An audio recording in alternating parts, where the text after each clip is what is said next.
안녕하세요, 인쌤입니다. 자, 오늘 시간에는요, 국가고시 기출문제 법규를 한번 보겠고, 법규 중에서도 의료법에 대해서 한번 보겠습니다. 자, 여러분, 법규 문제 6문제 나오시는 거 알죠? 법규는 6문제 출제가 되고 있고요.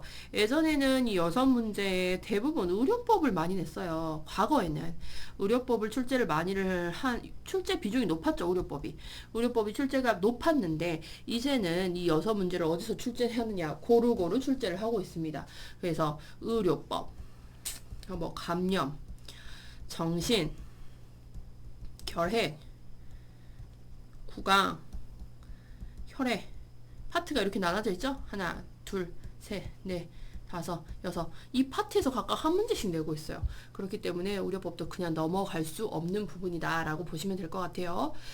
자, 그러면 이제 이 의료법에서 한 문제 또는 두 문제 나올 것 같아요. 한 문제 또는 두 문제 출제가 될 것 같은데 어떤 것들이 최근에 나왔는지 최근 트렌드를 한번 봐보겠습니다.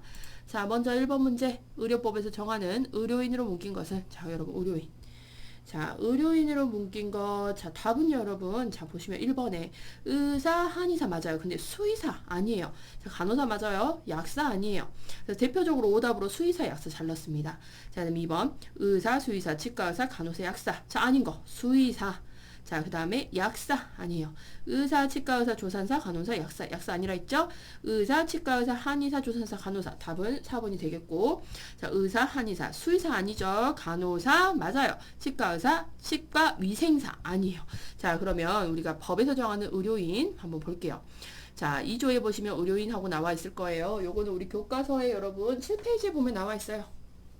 자, 7페이지에 보시면 나와 있는데, 자, 이 법이라고 하는 거는 의료법에서 의료인이란, 자, 누구가 면허를 주느냐, 이것도 진짜 잘 물어보거든요. 보건복지부 장관이 면허를 줘요. 자, 보건복지부 면허를 받은 누구? 의사, 치과 의사, 한의사, 그 다음에 조산사, 간호사를 말합니다. 자, 그래서 의사 1명, 치과 의사, 그 다음에 3, 4, 5, 이렇게 5명이 의료인이에요. 이 법에서 정한 우리 법규에서 정한 의료인입니다. 자, 그래서 이 5명을 잘 기억하시고, 자, 의료인은 몇 명이다? 5명이고요. 이 의료인에게 면허를 줄 수 있는 사람은 누구다? 보건복지부 장관이라는 것도 사이드로 좀 기억을 하세요. 자, 의료법에 의한 의료인이 아닌 사람, 요거 잘 기억하셔야 되죠. 헷갈려서 공부를 깊게 안 하신 분들은 요거 분명히 틀리세요. 자, 의료인이 아닌 사람, 약사 아니에요. 아니에요. 수의사 아니에요.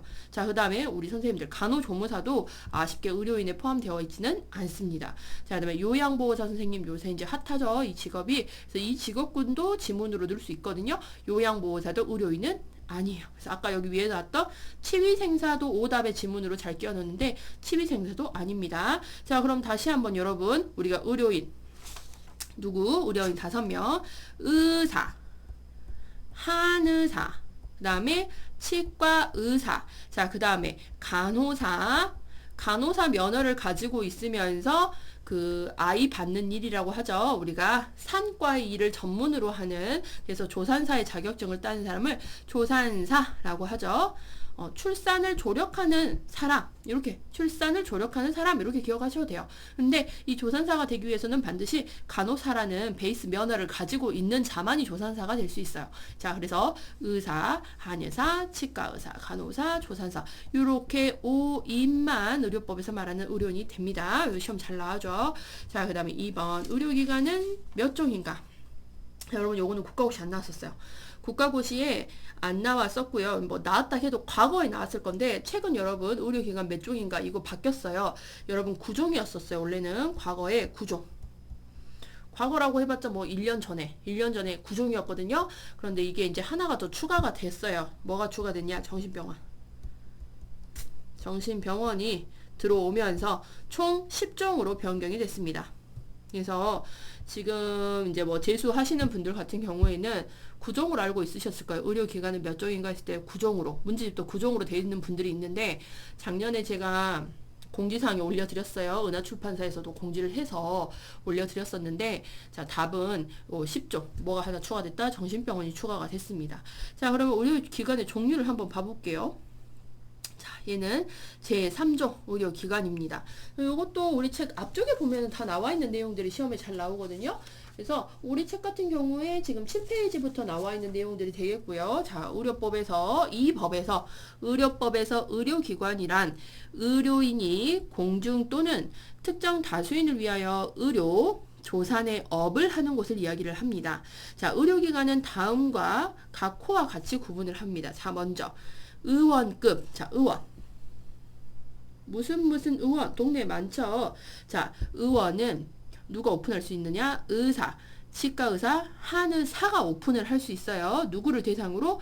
외래 환자를 대상으로. 왔다가 가는 손님이에요. 왔다가 가요. 병원에 와서 입원을 하는 게 아니라 병원에 와서 진료받고 다시 집에 가요. 이걸 외래 환자라고 이야기를 해요. 외래 환자를 대상으로 한다는 것도 기억하셔야 되겠죠? 외래 환자를 대상으로 의료행위를 하는 의료기관으로서 그 종류는 다음과 같습니다. 자, 의원급. 의원, 치과의원, 한의원, 이렇게 3개. 의사가 오픈하면 의원, 치과의사가 오픈하면 치과의원, 한의사가 오픈하면 한의원, 이렇게 얘기하죠. 자, 그 다음에 우리 관가할 수 있는 조산원입니다. 자, 조산원도 여러분 반드시 의료기관으로 들어가요. 요거 관가하시거든요. 요거 잘 놓치세요. 조산원도 반드시 의료기관이라는 거 기억하셔야 돼요. 자, 누가? 조산사가 오픈을 하죠. 조산사가 조산과 출산을 조력하는, 출산을 도와줘요. 누구를? 조산과 출산을 도와서 임산부 및 신생아. 자, 대상은 임산부와 신생아를 대상으로 보건활동과 교육 상담을 하는 의료기관입니다. 얘도 반드시 의료기관이라는 거 기억하셔야 돼요. 자, 그 다음에 이제 병원급. 자, 병원급은 이제 종류가 많아요, 여러분. 자, 병원급은 의사, 치과의사, 한의사가 누구를 대상으로? 입원 환자. 자, 입원 환자를 대상으로 하는 의료행위 기관을 얘기를 하겠습니다. 자, 병원급 종류가 많습니다. 의사가 오픈하면 병원. 의사가 오픈하면 병원이에요. 아이고, 지우개를 찾는다는 게. 의사가 오픈하면은 병원, 치과의사가 오픈하면 치과병원. 자, 그 다음 한의사가 오픈하면 한방병원. 그 다음에 요양을 위해서 하는 병원, 요양병원. 그 다음에 정신질환 환자를 위해서 정신병원. 그 다음에 종합병원. 이렇게 해가지고 총 이렇게 병원의 종류가 많죠. 병원. 입원 환자를 하는 대상으로 하는 병원의 종류가 많습니다. 자, 그러면 요거 숫자를 한번 세어보면은요. 하나, 둘, 셋, 요거 빼시면 안 돼요. 넷, 5개, 6개, 7개, 8개, 9개, 10개 해서 총 우리가 여기서 말하고 하자 하는 의료기관 몇 종이었죠? 10종이라는 거 기억을 하셔야 돼요. 그래서 지금 이제 뭐 재수생 선생님들이라든지 과거의 책을 가지고 계신 분들은 책에 요게 빠졌을 거예요. 정신병원 항목이 빠져서 총 9종이거든요. 근데 여기다가 지금 요게 추가가 됐어요. 정신병원이. 그래서 정신병원까지 추가를 했더니 의료기관은 총 10종이라는 거 반드시 좀 기억을 하고 계셔야 되겠습니다. 자, 그래서 의료기관 총 10종이에요. 총 10가지 종류가 있어요. 자, 그리고 여기서 여러분 오답으로 잘 나오는 게 뭐냐면 보건소를 갖다 껴놓거든요. 보건소, 보건지소, 보건진료소, 보건소, 보건지소, 보건진료소. 얘네들은 의료기관이에요? 아니에요? 라고 물어보거든요. 의료기관 아닙니다. 그래서 지금 이 10종 외에 오답으로 잘 내는 친구들, 보건소, 보건지소, 진료소는 여러분 의료기관 아니에요. 의료기관이 아니고, 자, 얘는 자, 보건행정기관이에요. 보건행정기관이어서 보건행정기관의 제일 밑에 최일선 최말단에 위치한 보건행정기관을 얘기하겠습니다. 보건행정기관의 제일 윗대가리라고 하게 되면은 우리가 보건복지부, 이 보건복지부 제일 밑에 최일선 최말단에 보건소, 보건지소, 진료소 이렇게 있다고 보시면 되겠어요. 자, 그래서 과거의 책 가지고 있는 선생님들, 재수생 선생님들 같은 경우는 지금 책에 정신병원 안 나와 있을 거예요. 근데 반드시 정신병원 추가를 해주셔야 돼요. 그래서 이게 바뀌어가지고 의료기관은 총 10종. 그래서 저는 이제 요 문제가 요번 해에 새롭게 나올 수 있는 문제지 않을까라고 해서 이제 요거는 국가고시에 기출되었던 내용 외로 한번 제가 집어넣은 문제거든요. 그래서 요거는 제가 예상하는 바로 요번 시험에 나오지 않을까? 왜냐 개정이 됐으니까. 새롭게 추가가 된 부분이어서 10종이라는 거 여러분 기억을 좀 하고 계시면 되겠고요. 자, 그 다음에 이제 3번을 보겠습니다. 의료법상 다음에 해당하는 의료기관은 의료법상 다음에 해당하는 의료기관. 자, 우리가 의료기관 배우셨죠? 몇 종이었어요? 총 10종이었어요. 그 10종에서 이 네모박스 안에 해당하는 의료기관이래요. 자, 병상이 100병상 이상, 300병상 이하인 것이라고 이야기를 하겠고, 자, 내과, 외과, 소아, 청소년과, 산부인과, 자, 내외, 소, 산과 중에 3개 진료 과목, 그러니까 내과, 외과, 소아, 청소년과, 산부인과 중에 3개 과목. 요새는 산부인과를 병원에서 많이 빼버리거든요. 그래서 내, 외, 소, 뭐 이렇게 선택을 하고요. 3개 과목 선택하고, 영상의학과, 마취통증의학과, 진단검사의학과 또는 병리과를 포함한 7개 이상의 진료 과목 을 갖추고 있고, 이 진료 과목마다 전소하는 전문의를 둬야 되는 의료기관은 어디입니까? 라고 물어봤어요. 자, 요거는 종합병원을 여러분 이야기합니다. 종합병원. 그래서 중요한 건 뭐냐면 지금 여기서 병상수 100병상 이상 300병상 이하라고 되어 있죠. 그 병상, 자, 병상이 나오면은요, 입원할 수 있는 기관이에요. 입원할 수 있는 기관. 그러면 의원은 제외가 되죠. 의원은 제외가 되고요. 자, 병상인데 100에서 300병상이래요. 병원이라고 하면 여기서부터 이제 입원 가능하거든요. 근데 병원에 이 병원이라는 글씨가 붙으면 여기서는 이제 30병상 까지가 병원이라고 붙을 수 있고, 이제 100병상 이상이 넘어가면 그때부터 종합병원이 붙어요. 자, 그래서 요거 종합병원이 답이고요. 요건 밑에서 설명드릴게요. 자, 먼저 우리가 요 의료기관은 이렇게 10가지 종류가 있었죠. 자, 의원은 외래 환자를 대상으로, 그러니까 여기는 병상 있어요, 없어요? 입원 병실 있어요, 없어요? 없어요. 자, 그 다음에 병원급은, 자, 누굴 대상으로 하죠? 입원 환자를 대상으로 하니까 당연히 병실이 있어야 되죠. 그쵸? 자, 그러면 이 입원 환자를 대상으로 하는 병원급 의료기관에는 병원, 치과병원, 한방병원, 요양병원, 정신병원, 종합병원 이렇게 있대요. 자, 그래서 보시면 이제 여기서 병원이라고 하는 거 있었잖아요, 여러분. 요 병원은 30병상만 가지고 있으면 병원이라고 간판에 써붙일 수 있어요. 30병상. 그래서 병원의 기준은 30병상이에요. 자, 그런데 이제 앞에 종합자가 붙잖아요. 자, 종합자가 붙기 위해서 조건이 붙습니다. 자, 그래서 종합병원 제3조 3항에 나와 있죠. 자, 그래서 요거는 우리 책에 보시면은 8페이지에 나와 있어요. 종합병원. 종합병원 보시면 종합병원은 다음 각 코의 요건을 갖춰야 돼요. 이 조건을 갖추어야 너는 종합자를 쓸 수 있어 라고 하는 건데요. 자, 우선 병상 자체가 100개가 기본이 깔려야 돼요. 100개. 입원할 수 있는 그 침대의 수가 100개 이상의 병상을 갖추고 있어야 되겠고, 자, 여기서 이제 기본 베이스는 100으로 깔고 가고요. 여기서 이제 나뉘어요. 자, 100병상 이상, 300병상 이하. 100에서 300의 병상을 가지고 있는 경우에는, 자, 진료과가 7개 이상의 진료과의 전문의가 포함이 되어 있어야 돼요.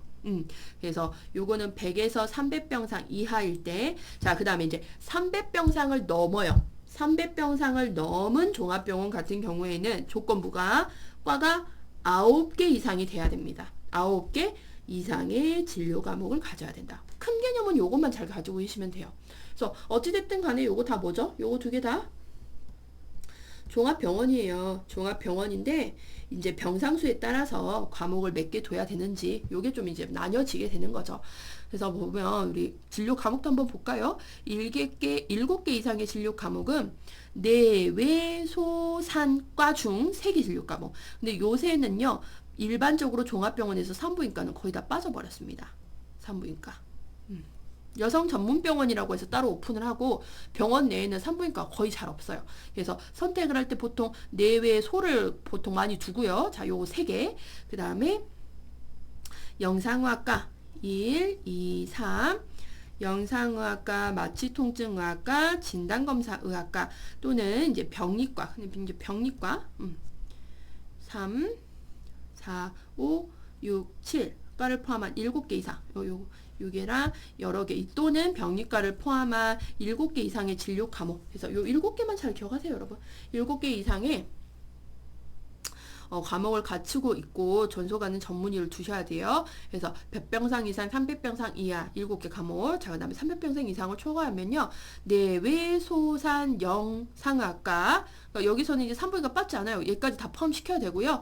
내외소산 영상학과, 마취통증의학과, 그 다음에 진단검사의학과 또는 병리과를 두고, 자, 여기에 정신건강의학과와 치과가 더 들어옵니다. 7개에다가 요거 하나 더. 그래서 7개에다가 정신건강의학과, 치과까지 포함해서 9개 진료 과목을 갖추고 있어야 300병상을 초과했을 때 종합병원이라는 타이틀을 붙여준다라는 거예요. 아시겠죠? 그래서 너무 어렵게 생각을 하지 마시고 종합병원은 어찌됐든 간에 베이스를 100병상으로 보고 있어요. 그래야 종합자를 붙일 수 있는데 여기서 100에서 300병상 이하가 되게 되면 몇 개 과목? 7개 과목. 자, 그 다음에 300병상 이상이 되게 되면 몇 개 과목? 9개 과목. 요 정도만 기억을 하고 계셔도 여러분 충분하세요. 자, 그 다음에 문제를 보겠습니다. 자, 간호간병 통합 서비스. 요거 진짜 잘 나오거든요. 최근에 이거 최근에 2번이나 요게 시험에 나왔어요. 간호간병. 간호와 간병을 통합해주는 서비스. 자, 정의로 옳은 것은 이렇게 되어 있습니다. 자, 의원에서 해주는 서비스. 요거는 의원에서 할 수 있는 게 아니라요. 이번 병실에 있는 병원에서 할 수가 있어요. 종합병원, 특히 종합병원에서 하는 거고요. 100병상 이상 되는 종합병원에서 해주는 의료 서비스고, 자, 병원에서 보호자 상수 없이 제공되는 입원 서비스이다. 맞아요. 답은 2번이에요. 요거 간호간병 서비스는 우리 여러분 책 9페이지에 나와 있으니까 나중에 참고를 한번 해보시고요. 자, 뭐 상조회사에서 제공되는 아니에요. 국립병원에서 독거노인 뭐 이거 아니고, 자, 병원에서 보호자가 없어도 되는, 보호자 없는 병동이라고 많이 불러요. 간호간병 통합 서비스인데 대부분은 보호자 없는 병동이라는 식으로 많이 불리게 되겠습니다. 자, 그래서 볼게요. 간호간병 서비스 제공. 자, 간호간병 통합 서비스란, 자, 누구령으로? 복지부령으로 정하는 입원 환자를 대상으로 한대요. 이 복지부령에서 정하는 입원 환자가 대상이 되는 거고요. 자, 보호자 등이 상주하지 아니하고, 보호자 없어도 돼요. 그래서 보호자 없는 병동이라고 해서 많이 불립니다. 상주하지 않고. 자, 그러면 이 환자들을 누가 간호를 해주느냐? 간호사, 그 다음에 우리 간호조무사 선생님들, 그 밖에 간병 지원 인력이라고 되어 있어요. 간병 지원 인력. 요거 여러분 간병 보조인 이렇게 생각하시면 돼요. 간병. 이렇게 포괄적으로 제공되는 입원 서비스를 얘기합니다. 그래서 요거는 어렵게 생각하지 마시고요. 보호자 없는 병동. 이렇게 좀 쉽게 생각을 하시면 되겠죠. 그래서 병원에서 보호자 상주 없이 제공되는 입원 서비스고, 이 입원 서비스에 대해서 누가 이제 대신 간병을 해주느냐? 간호사 선생님, 간호조무사 선생님, 그 밖에 간병 지원 인력, 간병 보조인 이렇게 기억을 하시면 되겠어요. 자, 그 다음에 이제 4번 간호조무사의 자격을 인정해주는 기관으로 옳은 것. 이거는 정말 점수 드리려고 드린 건데 이 문제 나왔을 때 해에 틀리신 분들이 있었거든요. 자, 간호조무사 누구죠? 보건복지부예요. 보건복지부에서 자격을 인정해 줍니다. 보건복지부 장관이. 보건복지부의 장이 누구예요? 보건복지부의 제일 위에 꼭대기, 제일 머리, 우두머리. 보건복지부 장관이잖아요. 보건복지부에서 보건복지부 장관이 간호조무사의 자격을 인정해 주는 거죠. 자, 그래서 보시면 간호조무사의 자격, 간호조무사가 되려는 사람은 다음 각 호의 어느 하나에 해당하는 사람으로서, 자, 보건복지부령으로 정하는 교육과정을 이수하고, 그래서 여러분 지금 다 이수하셨어요. 실습, 그 다음에 이론 하고 나서 수업 듣는 거 다 이수하셨죠? 이게 1520시간이잖아요. 1540인가? 갑자기 헷갈리네. 교육과정을 이수하셨고, 그 다음에 간호조무사 국가시험 보시려고 지금 하고 계시는 거잖아요. 간호조무사 국가시험까지 합격을 해야 누구의? 보건복지부 장관의 자격을 인정받습니다. 아시겠죠?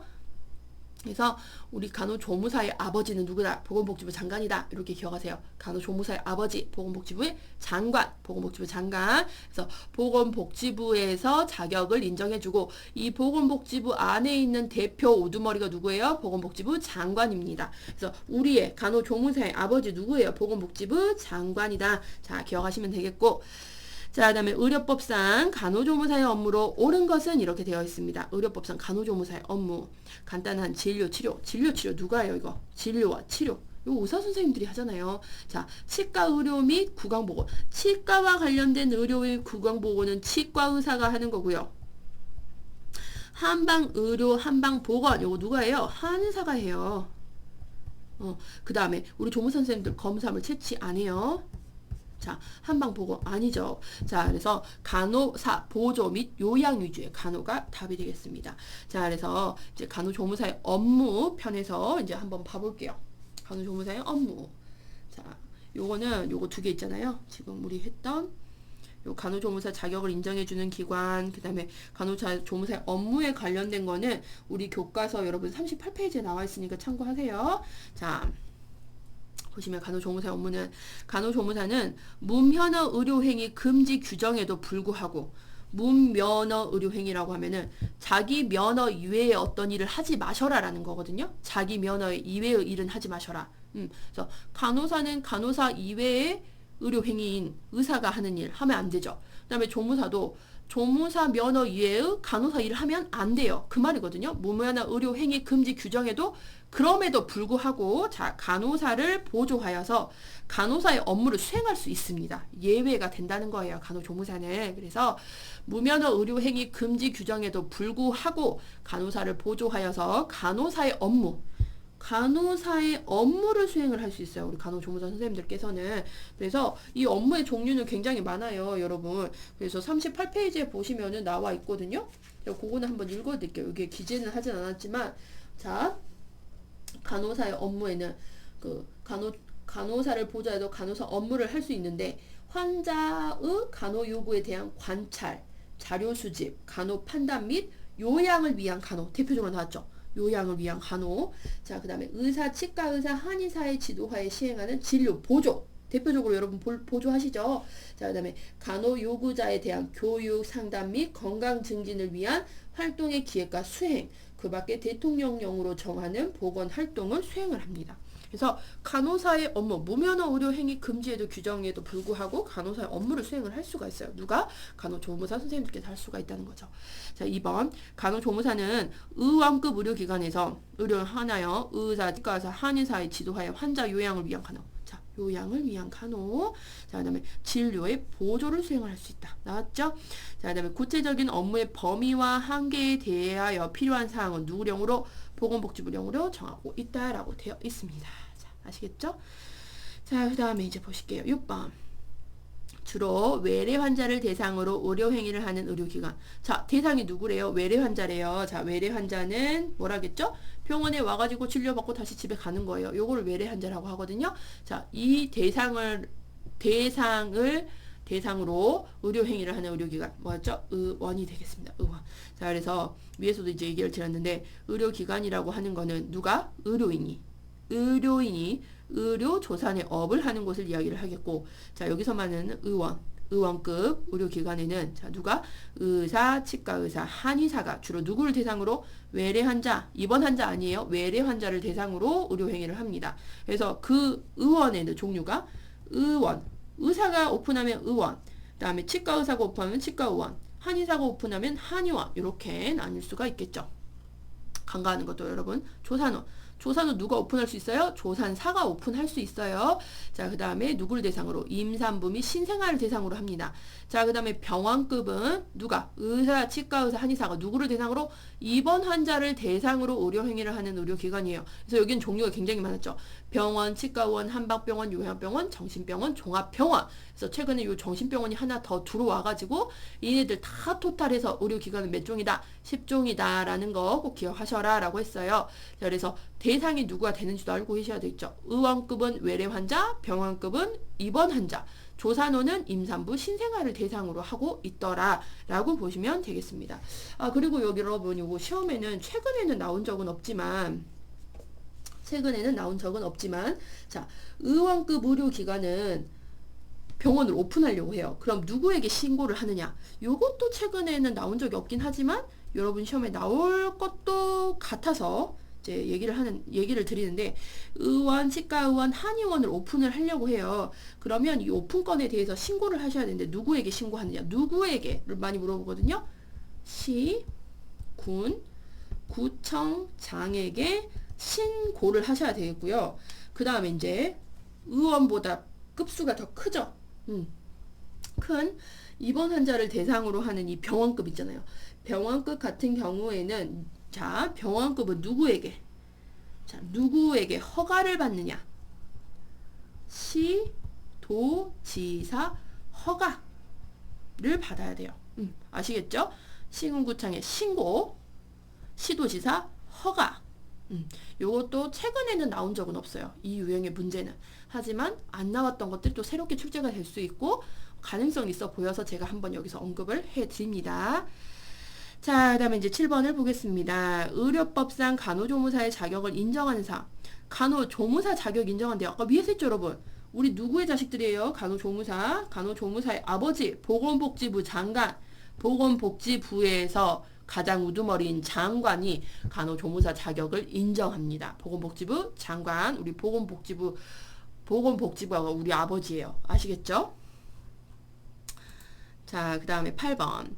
간호간병통화 서비스. 그러니까 최근에 요 문제가 벌써 2번이나 나왔어요, 여러분. 시험에 잘 나와요. 새롭게 잘 나오는 거거든요. 자, 간호간병통화 서비스. 이거 뭐라 했어요? 입원 환자를 대상으로 보호자 있다, 없다? 보호자 없는 병동이에요. 보호자 없는 병동. 입원 환자를 대상으로 하긴 하는데 보호자 상주하지 않아도 되는 병동을 얘기해요. 간호, 간병을 통합해주는 서비스. 자, 이거를 제공하는 인력으로 옳은 것은 이렇게 되어 있거든요. 자, 접골사, 안마사 안 돼요. 침사, 구사 아니에요. 자, 그래서 간호사, 간호조무사, 간병보조인. 이래서 답은 3번이 되겠습니다. 위에서 설명드렸어요. 이것도. 자, 그 다음에 이제 9번을 보겠습니다. 의료인 지도하에 의료행위를 할 수 있는 경우로 옳은 것은 의료인 지도하에 의료행위. 의료인은 아니지만 의료인 지도하에 의료행위를 할 수 있는 경우. 자, 치의학을 공부하는 학생. 요게 이제 답이고요. 이 유형은 문제가 잘 나오지 않는데 아주 과거에 최근에서 가장 마지막 최근에 나왔던 그런 문제, 뭐 2017년쯤에 나왔던 문제예요. 그 이후에는 이런 유형의 문제 잘 나오진 않는데, 자, 요거 설명드릴게요. 무면허 의료행위 등 금지. 면허가 없는 사람 의료행위 하면 안 되고요. 그 다음에 간호사 면허 위에 뭐 의사일이라든지 이런 거 하면 안 되죠. 그쵸? 그런 걸 무면허 의료행위라고 얘기를 하는데요. 자, 의료인이 아니면 누구든지 의료행위를 할 수 없으며 의료인만 할 수 있어요. 자, 의료인도 면허된 것 외의 의료행위를 할 수 없어요. 그러니까 간호사의 면허에 한한 것은 간호사만 할 수 있는데 간호사가 의사 일을 한다. 요것도 무면허 의료행위 금지에 들어간다라는 거죠. 자, 그래서 이렇게 면허된 것 외의 의료행위를 할 수 없고 다만 인정, 예외는 있다라는 거예요. 예외로 다음에 각 호의 어느 하나에 해당하는 자는 보건복지부로 정하는 범위에서 의료행위를 할 수 있습니다. 무면허 의료행위에 따라서는 하면 안 되지만 예외사항은 몇 가지 있다라는 건데, 자, 그 몇 가지 중에서 외국의 의료인 면허를 가진 자로서 미국 사람이에요. 미국에 의사 면허를 가지고 있는 사람이에요. 자, 이 사람이 한국에 들어오면은 여기서는 어찌됐든 간에 우리나라의 면허를 가지고 있는 것이 아니기 때문에 의료행위 하면 안 되거든요. 허나 다만 이 사람 인정해 준다는 거예요. 외국인 의료인 면허를 가진 자로서 일정 기간 국내에 체류하는 자. 우리나라의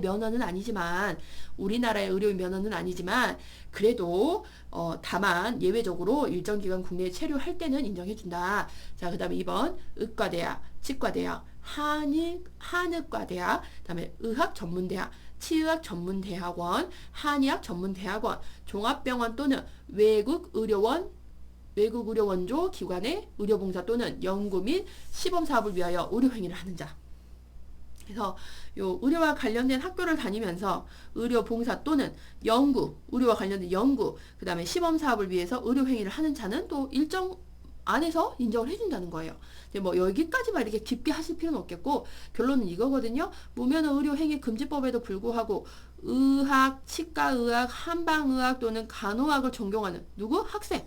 학생은 지금 전공을 하는 사람이지 면허가 있는 사람은 아니잖아요. 하지만 이렇게 의료와 관련된 학교를 다니고 있는 학생에 한해서는 다만 의료 행위 인정한다라는 거예요. 그래서 요거와 관련된 문제가 요거였어요. 근데 앞으로 나올 수 있는 가능성은 이 문제는 없을 것 같고요. 요 정도, 요 3번 항목 정도만이라도 여러분이 좀 기억하시고 무면허 의료 행위 등의 금지법에 따라서 무면허 의료 금지 요거는 무면허 의료 행위 금지 의료인이 아니면 누구든지 의료 행위 할 수 없다. 요거는 좀 잘 알아두셔야 되겠죠.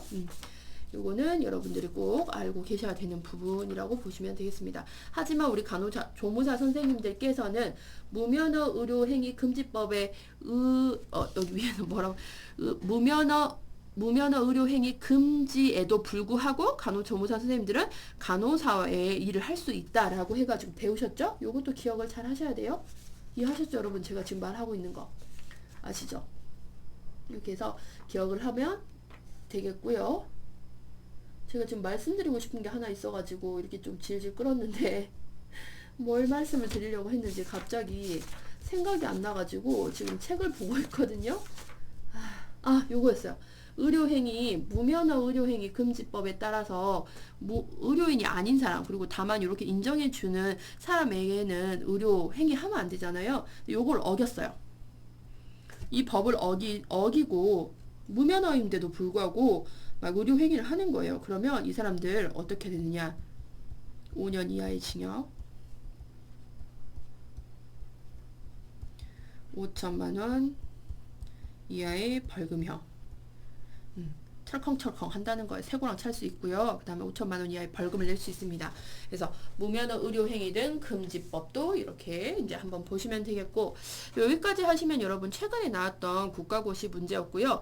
제가 이제 한 2문제 정도 이번에 시험에 한번 나오지 않을까 조심스럽게 예상한 문제가 있는데 요것도 좀 잘 나왔던 것들 최근에는 잘 나오지 않았던 문제 2개를 제가 한번 뽑아봤어요. 그래서 제 예상 문제예요. 요거 무조건 뭐 믿으시지 마시고 자 우선은 의료인 결격사유 요것도 예전에 시험에 되게 잘 나왔는데 최근에는 시험에 안 나왔거든요. 그래서 결격사유로 옳지 않은 거 의료인 결격이라는 거는 될 수가 없는 사람 의료인이 될 수가 없는 사람을 이야기를 해요.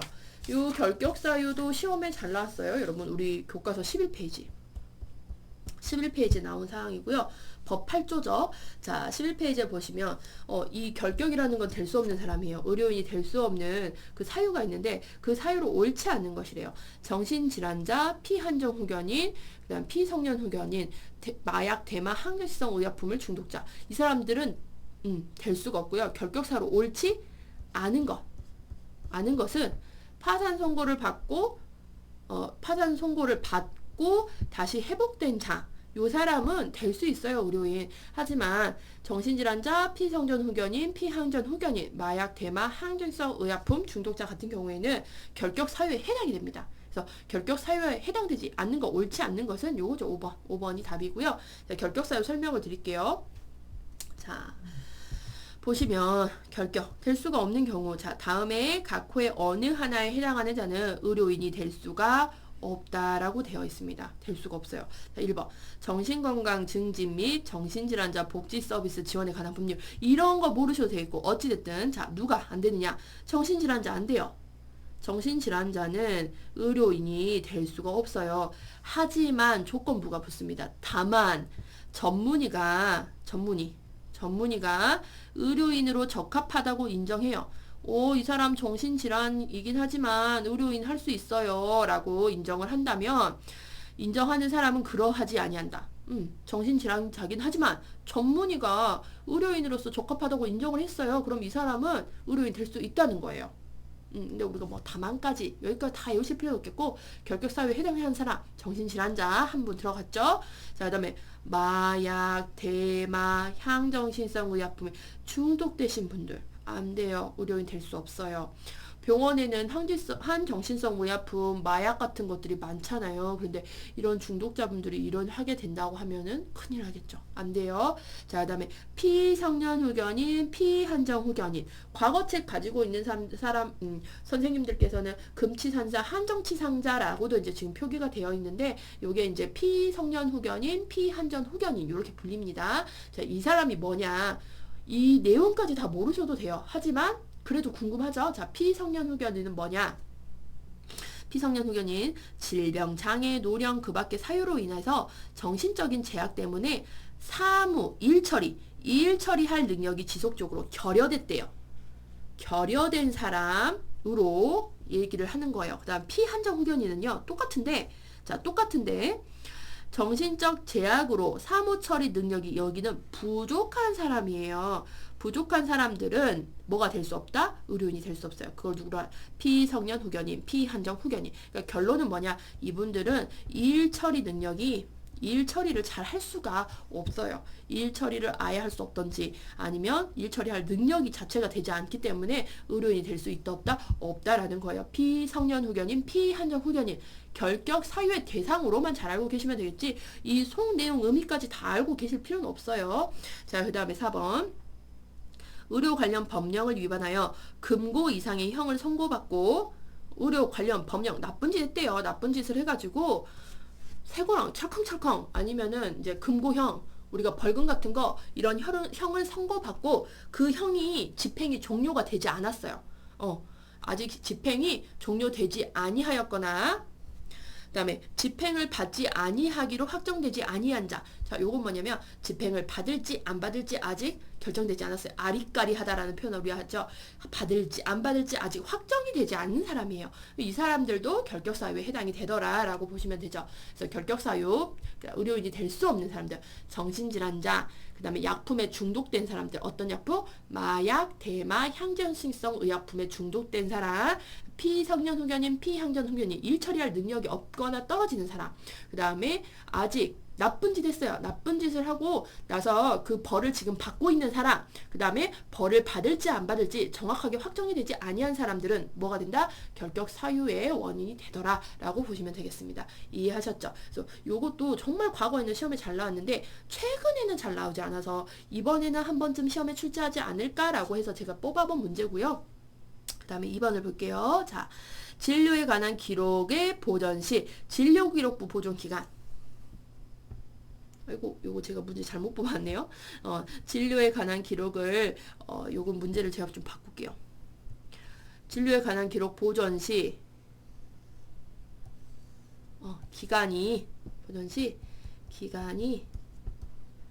보존 기간이 옳게 연결된 것은. 요렇게 돼야 돼요. 자, 옳게 연결된 것을 찾으시면 되거든요. 그래서 우리가 진료에 관련된 진료 관련 기록부 같은 거 있잖아요. 이런 것들은 반드시 우리가 보존 기간이라는 게 있거든요. 보존 기간이 있는데 그 보존 기간으로 진료 기록부 등에 관련된 보존 기간 알고 계셔야 돼요. 자, 진료 여기서 답은 여러분 수술 기록부 10년이거든요. 수술 기록부 10년. 요게 맞아요. 옳게 연결된 거. 옳게 연결된 거는 요거고요. 진료 기록부는 10년 보존하셔야 되겠고, 그 다음에 여러분 진단서. 자, 진단서 같은 경우에는 우리가 3년. 그 다음에 처방전, 우리 약국 처방전 2년, 그 다음에 환자 명부는 5년, 요거거든요. 자, 그래서 보시면, 요것도 최근에 시험에는 잘 나오진 않았어요. 근데 나올 수 있을 것 같아서 제가 뽑아봤고요. 자, 먼저, 진료 기록부 등의 보존이라고 되어 있습니다. 요거는 우리 교과서에 보시면은, 어디에 나와 있냐면은요, 잠깐만요, 여러분. 요거는 여러분 18페이지에 나온 내용이에요. 18페이지에 보시면 나온 내용이고, 자, 크게 여러분 2년짜리 하나랑 그 다음에 3년짜리랑 10년짜리 이렇게 크게 기억을 하시고요. 그 나머지 것들은 5년이거든요. 자, 그래서 2년짜리 제일 짧게 보관해야 되는 거는 우리 약국 갈 때 처방전 받아가죠. 처방전. 그래서 약국 처방전 약국에 들고 가잖아요. 처방전. 약 탈 때 처방전은 2년 보관을 합니다. 자, 처방전 2년. 자, 그다음에 3년 보관하셔야 되는 거. 3년 보관하셔야 되는 거는 의사 선생님이 써주는 진단서 및 부본. 요 복사본이라 생각하시면 돼요. 진단서 등의 부본. 그래서 진단서, 부본. 얘 몇 년? 3년 보관하셔야 돼요. 진부 3년. 자, 그 다음에 10년짜리. 제일 길게 보관하셔야 되는 거는 의사가 써주는 건데, 의사가 작성하는 진단서가 아니고 진료 기록부. 의사가 진료하잖아요. 진료 기록부. 수술도 의사가 하죠. 수술에 관련된 기록부.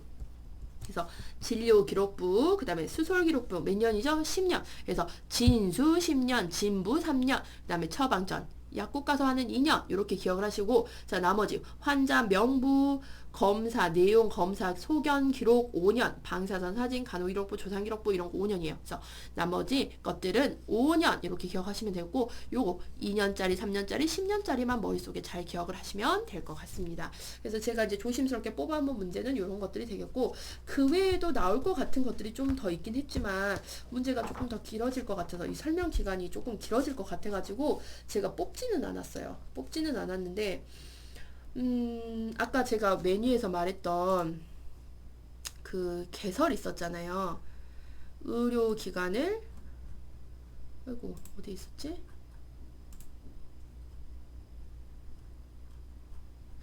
어디 있었을까요?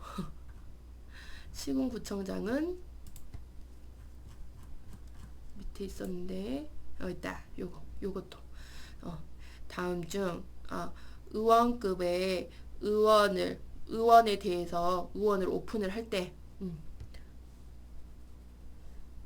다음, 의원, 치과의원, 한의원을 개설하려는 경우 누구에게 신고해야 되느냐? 이런 문제 나올 것 같거든요. 의원, 치과의원, 한의원을 개설하려고 하는 경우에는 누구에게 신고를 해야 되느냐? 누구라 했죠? 시군구청장. 그 다음에 병원, 치과병원, 한방병원 이런 것들을 하려고 할 때는 누구에게 허가를 받아야 되느냐? 시도지사 허가 이런 것들도 나올 수 있을 것 같고요. 그 다음에 조산원을 개설할 수 있는 사람, 이 조산원 되게 선생님들이 간과하시더라고요. 조산원 개설할 수 있는 사람 조산사가 되고, 그 다음에 여러분 조산사, 그 조산원 있잖아요. 조산원을 개설할 때 반드시 의사가 있어야 되는데, 조산원을 오픈을 하려 해요. 그러면 조산원을 개설할 때 정해야 하는 의사, 이걸 무슨 의사라고 하느냐? 지도의사. 조산원 오픈할 때 지도의사를 정하셔야 돼요. 지도의사 이런 것도 나올 수 있을 것 같고요.